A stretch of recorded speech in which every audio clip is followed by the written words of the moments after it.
पंछी बनूं उड़ती फिरूं मस्त गगन में। आज मैं आजाद हूँ दुनिया के गगन में।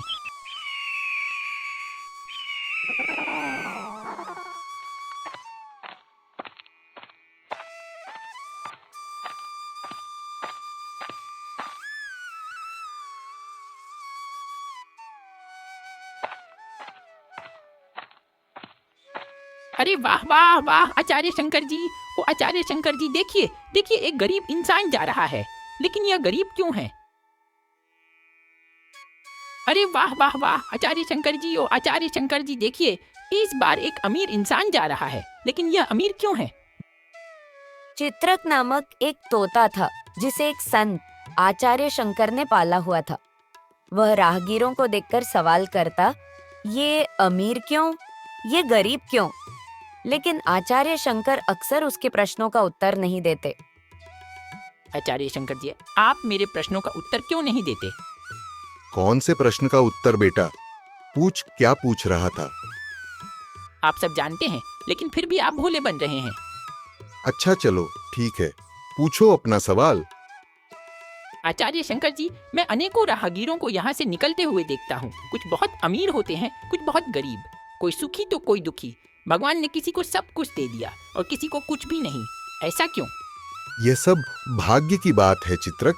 सबका अपना अपना भाग्य होता है। समय से पहले और भाग्य से ज्यादा किसी को कुछ नहीं मिलता। लेकिन आचार्य शंकर, यह भाग्य काम कैसे करता है? मेरे इस बड़े से दिमाग में कुछ घुस नहीं रहा। शायद तुम समझ नहीं पा रहे। चलो मैं तुम्हें एक कहानी सुनाता हूँ जिससे तुम जान सकोगे कि भाग्य कैसे काम करता है। आचार्य शंकर कहानी सुनाते हैं। बहुत समय पहले की बात है। एक गांव में धर्मपाल नाम के एक अमीर व्यक्ति रहते थे। उनके परिवार में 3 लोग थे। उनकी पत्नी सुनीता देवी और बेटी रूपलता। बेटी अब ब्याहने लायक हो गई थी, जिससे मां की चिंता बढ़ती है। सुनिए जी, अब बेटी बड़ी हो गई है, कोई योग्य वर देखकर उसका विवाह कर देना चाहिए। हाँ, तुम ठीक कहती हो। मेरी नजर में पास के गांव के मुखिया राजवीर सिंह का बेटा वीरसेन है। वह अपने पिता जैसा ही सज्जन और गुणी है। मैं कल ही उनसे बात करता हूँ। अगले दिन धर्मपाल राजवीर सिंह के एक गांव जाते हैं। आइए आइए धर्मपाल जी, बहुत दिन बाद दर्शन हुए। हाँ राजवीर सिंह जी, व्यापार में बहुत व्यस्त रहता हूँ। आज समय निकाला और सोचा आपसे मिल लूं। बहुत अच्छा किया आपने। बताइए कैसे आना हुआ? मैं चाहता हूं कि मेरी बेटी रूपलता का विवाह आपके पुत्र वीरसेन से हो जाए। यह तो बहुत शुभ प्रस्ताव है। मैं सहर्ष स्वीकार करता हूँ। इस तरह धर्मपाल की बेटी रूपलता और राजवीर सिंह के बेटे वीरसेन का विवाह हो गया। लेकिन आचार्य शंकर, अभी तक तो दोनों ही परिवार अमीर हैं, कोई भी गरीब नहीं है। हाँ चित्रक, अभी कहानी शुरू ही हुई है। आगे सुनो, तुम्हें अपने प्रश्नों का उत्तर खुद ब खुद मिल जाएगा। बेटा चित्रक, अब मैं तुम्हें आगे की कहानी सुनाता हूँ, जिससे तुम समझ सकोगे कि भाग्य कैसे काम करता है। एक घर में अब केवल 3 लोग थे। एक तो राजवीर सिंह मुखिया, दूसरा उनका बेटा वीरसेन और तीसरी बहू रूपलता। लेकिन राजवीर सिंह के देहांत के बाद समय ने करवट बदली। पिता के निधन के बाद धीरे धीरे वीरसेन बुरी संगत में पड़ गया। शराब, जुआ और तमाम बुराइयों ने उसे घेर लिया।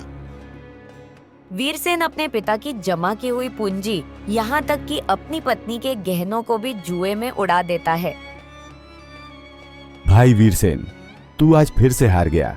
ऐसे तो तू बड़ा आदमी नहीं बन पाएगा। अरे यार, ये मेरी फूटी किस्मत। ससुर साथ ही नहीं छोड़ती, लेकिन एक दिन मैं जरूर जीतूंगा। यही कहते कहते तो तू सब कुछ हार चुका है। कहीं इस बार अपनी पत्नी रूपलता को भी न हार जाए। खबरदार, जो मेरी पत्नी के बारे में एक शब्द भी बोला तो। तू क्या करेगा? पहले जा और खाने के लिए कुछ पैसे ढूंढो, फिर मेरे मुंह लगना। जुआ खेलने के बाद राजवीर घर पहुंचा। क्यों जी, अब तो आप सब कुछ जुए में हार चुके हैं। ये गलत आदतें कब जाएंगी? घर में अनाज का एक दाना भी नहीं बचा है। तू चुप कर, देखना एक दिन मैं इतना धन जीतूंगा कि सब कुछ ठीक हो जाएगा। अब बस भी कीजिए, चलिए मेरे मायके चलते हैं, कम से कम पेट भर खाना तो मिल जाएगा। जब सुनीता देवी को अपनी बेटी और दामाद की हालत का पता चला तो वह बहुत दुखी हुई। सुनिए जी धर्मपाल, आपको पता है हमारी बेटी किन हालात में जी रही है।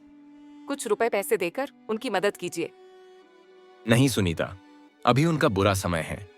जितनी भी मदद कर लें होगा वही जो भाग्य में लिखा है। धर्मपाल जानबूझकर मदद नहीं करना चाहते थे, क्योंकि उन्हें डर था कि कहीं इससे वीरसेन की आदतें और न बिगड़ जाएं। एक दिन रूपलता और वीरसेन मायके आए। उन्हें देखकर धर्मपाल और सुनीता देवी बहुत खुश हुए। 2 दिन घर पर रहे और जब वापसी का समय आया तो दोनों आपस में खुशुर फुशुर करने लगे। रूपलता, तुम ही अपने पिता से कुछ मदद मांग लो, कुछ दिनों का गुजारा हो जाएगा। नहीं, मेरी हिम्मत नहीं हो रही, आप ही पिताजी से कह दीजिए। मैं दामाद हूँ, मुझसे यह शोभा नहीं देता। पैसों को पानी की तरह उड़ाते वक्त तो शर्म नहीं आई, खुद करिए जो करना हो। सुनीता देवी को ये बात पता थी कि उनके बेटी और दामाद मदद नहीं मांगने वाले, तो उन्होंने अपनी खुद की युक्ति लगाई। क्यों ना मैं बेसन के लड्डू बनाकर उसमें सोने के सिक्के डाल दूं? इससे उनकी मदद भी हो जाएगी और आत्मसम्मान भी बना रहेगा। सुनीता देवी ने ऐसा ही किया। लड्डुओं में सोने के सिक्के डाल दिए और वीरसेन को दिए। ये लो बच्चों, ये लड्डू मैंने खास तुम्हारे लिए बनाए हैं, घर जाकर आराम से खाना। ठीक है माँ जी, अब हम चलते हैं। कुछ दूर चलकर उन्हें एक तांगा दिखाई देता है। कहाँ जाना है भैया? घर जाना है, बैठा लो हमें। तांगे में बैठकर वे घर पहुंचते हैं। धन्यवाद भाई, आपने घर तक पहुंचा दिया। अरे ओ भैया, मैं कोई काम मुफ्त में नहीं करता, किराया चाहिए। मेरे पास पैसे नहीं हैं, लेकिन ये बेसन के लड्डू हैं, ले लीजिए। वीरसेन और रूपलता को यह पता नहीं था कि लड्डुओं में सोने के सिक्के थे। उन्होंने गोपाल को दे दिए। गोपाल ने वे लड्डू जाकर एक मिठाई की दुकान पर बेच दिए। अरे वाह, बढ़िया लड्डू हैं, इन्हें रख लेता हूँ। मिठाई वाला धर्मपाल का अच्छा मित्र था। संयोग से धर्मपाल उसी दिन उसकी दुकान पर पहुंच गया। कैसे हो हरिकृष्ण भैया? बढ़िया हूँ धर्मपाल जी, बताइए क्या सेवा करूँ? कुछ नहीं, बस यहाँ से गुजर रहा था, सोचा आपसे मिल लूं। तो यह लीजिए, ये बेसन के लड्डू मेरी तरफ से भेंट हैं। इनकी कोई जरूरत नहीं है भैया। मना मत कीजिए धर्मपाल जी, यह तो मेरी तरफ से है। देखा चित्रक, भाग्य कैसे कार्य करता है। जिसे मदद मिलनी थी उसने उसे ठुकरा दिया और वह मदद एक चक्कर काटकर उसी के पास लौट आई। इस तरह धर्मपाल ने हरिकृष्ण हलवाई से वो बेसन के लड्डू ले लिए और अपने घर ले आए।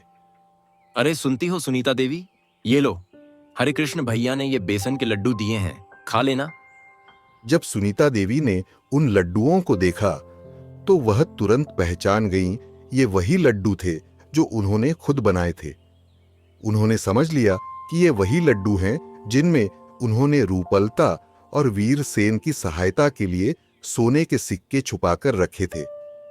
अब सुनीता देवी यह भलीभांति समझ चुकी थीं कि जिसके भाग्य में जो नहीं होता वो उसे नहीं मिल सकता, और जिसके भाग्य में जो लिखा होता है वो कोई छीन नहीं सकता।